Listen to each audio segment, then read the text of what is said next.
morning, students. Hope you all are fine and safe. Today's thought.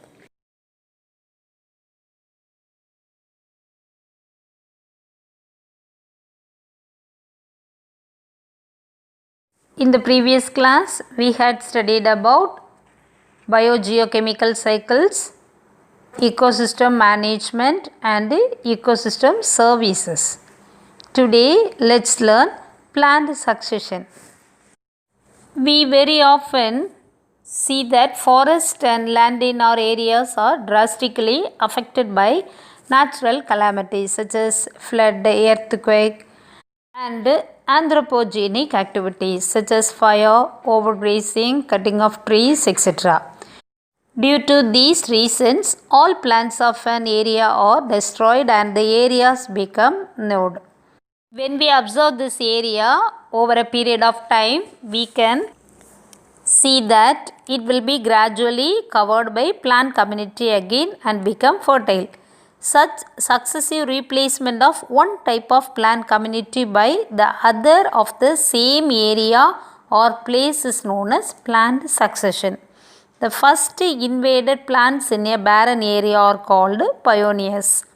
On the other hand, a series of transitional developments of plant communities, one after another, in a given area is called serial communities. At the end, a final stage and a final plant community gets established, which are called climax community. Characteristics of ecological succession. It is a systematic process which causes changes in specific structure of plant community. It is a resultant of changes of abiotic and biotic factors. It transforms unstable community into a stable community. Gradual development in species diversity, total biomass, each specialization and humus content of soil takes place. It progresses from simple food chain to complex food web. It modifies the lower and simple life form to the higher life forms. It creates interdependence of plants and animals. Types of succession. Various types of succession have been classified in different ways on the basis of different aspects. They are primary succession, secondary succession, autogenic succession, allogenic succession, autotrophic succession, and heterotrophic succession. In primary succession, the development of plant community in a barren area where no community existed before is called primary succession. The plants which colonize first in a barren area is called pioneer species or primary community. Generally, primary succession takes a very long time for the occurrence in any region. For example, microbes, lichen, mosses. Secondary succession. The development of plant community in an area where already developed community have been destroyed by some natural disturbance such as fire, flood, human activity, that is cutting trees, etc. Generally, this succession takes less time than the time taken for primary succession. For example, forest destroyed by fire and excessive lumbering. What do you mean by lumbering? Cutting down trees. May be reoccupied by herbs over a period of time. Allogenic succession. Allogenic succession occurs as a result of abiotic factors. The replacement of existing community is caused by other external factors. For example, in a forest ecosystem, soil erosion and leaching alter the nutrient value of the soil, leading to the change of vegetation in that area. It is called allogenic succession. Next one is classification of plant succession. Plant succession classified into different types. They are hydrosphere, mesosphere and xerosphere. What do you mean by hydrosphere? Hydro means water, isn't it? So, succession starts in regions where water is plenty. Example, pond, lake, streams, swamps, etc. Mesosphere succession starts in regions where moisture condition is adequate or moderate water. Xeroxere, the succession starts in regions where moisture is present in minimal amount with water. This xeroxere, three types: lithoxere, haloxere and samoxere. What do you mean lithoxere? Litho means rock. So, plant succession initiating on a barren rock is called lithoxere. Haloxere. What do you mean halo? Halo means saline, that is salt water. So, plant succession initiating in saline water is called haloxere. Samoxere. Samo means sand. So, plant succession initiating on a sand is called samoxere. For you, here given detailed study of hydroxere. The succession in a freshwater ecosystem is also referred as hydroxere. Succession in a pond begins with the colonization of pioneers like phytoplankton and finally ends with the formation of climax community like forest stage. It includes 7 stages. They are phytoplankton stage, submerged plant stage, submerged free floating stage, reed swamp stage, marsh meadow stage, shrub stage and forest stage. Phytoplankton stage is the first stage of succession consisting of the pioneer community like blue-green algae, diatoms and bacteria. The colonization of these organisms enrich the amount of organic matter and nutrient in the pond, and this favors the development of the next cereal stage, that is submerged plant stage. Here, the rooted submerged hydrophytes begin to appear on the new substratum. Example, Chara, Utricularia, Vallisneria, Hydrilla, Ceratophyllum, etc. The death and decay of these plants will build up the substratum of pond to become shallow. Therefore, this habitat now replaces another group of plants which are of floating type.